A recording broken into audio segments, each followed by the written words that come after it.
सुप्रभात दोस्तों। आज मैं प्रेमचंदोत्तर हिंदी उपन्यास पर चर्चा करूंगी। इसके पहले मैं हिंदी साहित्य के चर्चित उपन्यास और हिंदी उपन्यास भाग 2 पर चर्चा कर चुकी हूँ। यह उसकी अगली कड़ी है। इसमें प्रेमचंदोत्तर हिंदी उपन्यासों पर चर्चा होगी। विषय की दृष्टि से यदि हम प्रेमचंदोत्तर उपन्यासों का वर्गीकरण करें तो निम्न वर्ग बनाए जा सकते हैं। पहला, मनोविश्लेषणवादी उपन्यास। दूसरा, साम्यवादी अथवा साम्यवादी या प्रगतिवादी उपन्यास। तीसरा, ऐतिहासिक उपन्यास। चौथा, आंचलिक उपन्यास। पांचवा, प्रयोगवादी उपन्यास। और यदि कालक्रम की दृष्टि से प्रेमचंदोत्तर उपन्यासों का वर्गीकरण करें तो इसे 3 कालखंड में विभक्त कर सकते हैं। 1936 से 1950 के उपन्यास, 1950 से 1960 तक के उपन्यास और 1960 के उपरांत के उपन्यास। मनोविश्लेषणवादी उपन्यासकारों में जैनेन्द्र इलाचंद्र जोशी अज्ञेय का उल्लेखनीय योगदान है। जैनेन्द्र ने परख, सुनीता और त्यागपत्र के द्वारा हिंदी उपन्यास को एक नई दिशा प्रदान की। उनके कुछ उपन्यास और हैं कल्याणी, सुखदा, विवर्त, व्यतीत।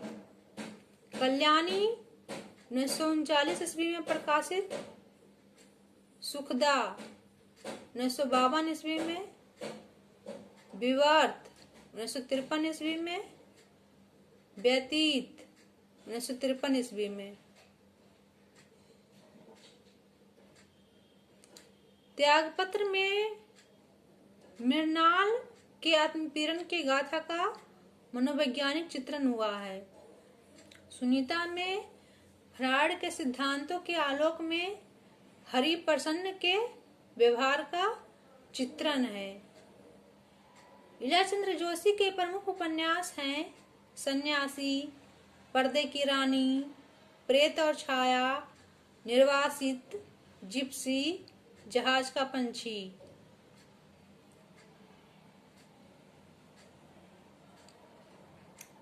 मनोविश्लेषण परक उपन्यासों में अज्ञेय द्वारा रचित शेखर एक जीवनी, नदी के द्वीप तथा अपने अपने अजनबी का महत्वपूर्ण स्थान है। हिंदी के साम्यवादी या प्रगतिवादी उपन्यास वे हैं जिन्हें मार्क्सवादी विचारधारा का आधार ग्रहण करके कथानक का ताना बाना बुना गया है। यशपाल, राहुल सांकृत्यायन, रांगे राघव, भैरव प्रसाद गुप्त और अमृत राय इसी कोटि के उपन्यासकार हैं। यशपाल के प्रमुख उपन्यास हैं पार्टी कॉमरेड, दादा कॉमरेड, देशद्रोही, मनुष्य के रूप, अमिता, दिव्या, झूठा सच।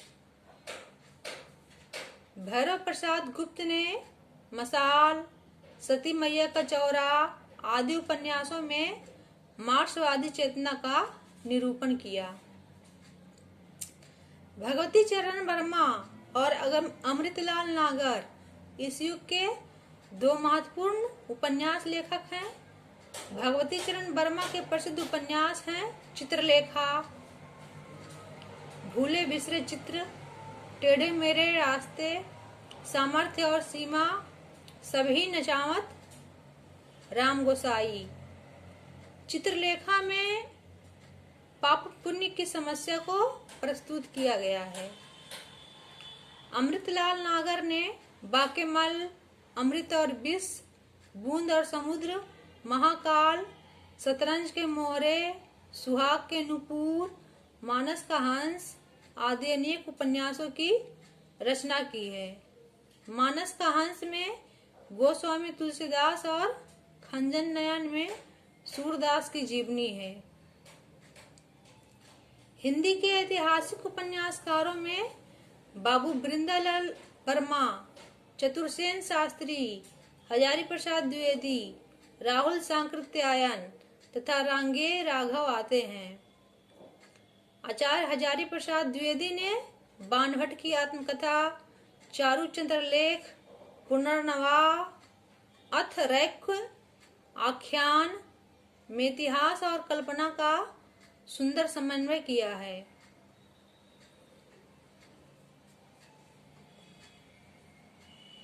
राहुल सांकृत्यायन ने शिव सेनापति और जय अवधेय नामक ऐतिहासिक उपन्यास लिखे। रांगे राघव ने मुर्दों का टीला में मोहनजोदड़ो के गणतंत्र का चित्रण किया है। भारत की आजादी के बाद के हिंदी उपन्यासों में आंचलिक उपन्यास एक महत्वपूर्ण उपलब्धि रखता है। आंचलिक उपन्यासकारों में फणीश्वर नाथ रेणु, नागार्जुन, उदय शंकर भट्ट, रांगे राघव प्रसिद्ध आंचलिक उपन्यासकार हैं। फणीश्वर नाथ रेणु ने मैला आंचल प्रतिपरी कथा में बिहार के ग्रामीण अंचल के रहन सहन, रीति रिवाज, राजनीतिक आस्थाओं का विशद चित्रण किया है।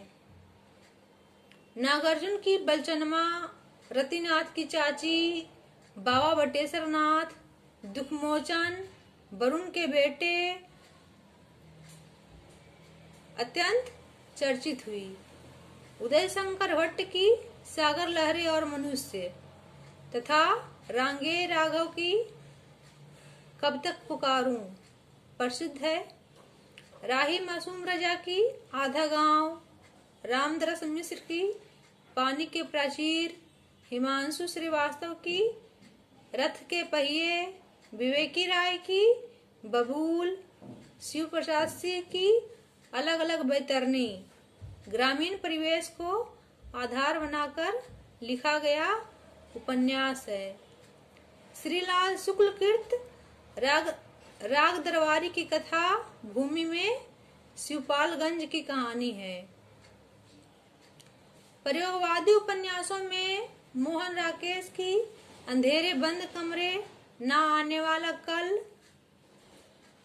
राजेंद्र यादव की उखड़े हुए लोग, मन्नू भंडारी की आपका बंटी, नरेश मेहता की यह पथ बंधु था आदि उल्लेखनीय है। उषा प्रियंवदा की रुकोगी नहीं राधिका, 55 खंभे लाल दीवारें, भीष्म सानी की तमस, मनोहर श्याम जोशी की कुरु कुरु स्वाहा और धर्मवीर भारती की सूरज का सातवां घोड़ा, गिरधर गोपाल की चांदनी के खंडहर महत्वपूर्ण है। इस प्रकार आपने हिंदी साहित्य के उपन्यासों की समृद्ध श्रृंखला देखी। धन्यवाद।